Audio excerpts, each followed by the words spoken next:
அண்டமாய் அவனியாகி அறியொணா பொருளதாகி தொண்டர்கள் குருவுமாகி புகழறு தெய்வமாகி எண் திசை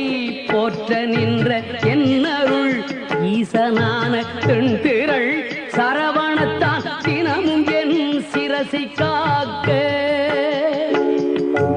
அண்டமாய் அவனியாகி அறியொணா பொருளதாகி தொண்டர்கள் குருவுமாகி புகழறு தெய்வமாகி எண் திசை போற்ற நின்ற என்னருள் ஈசனான தென்திரள் சரவ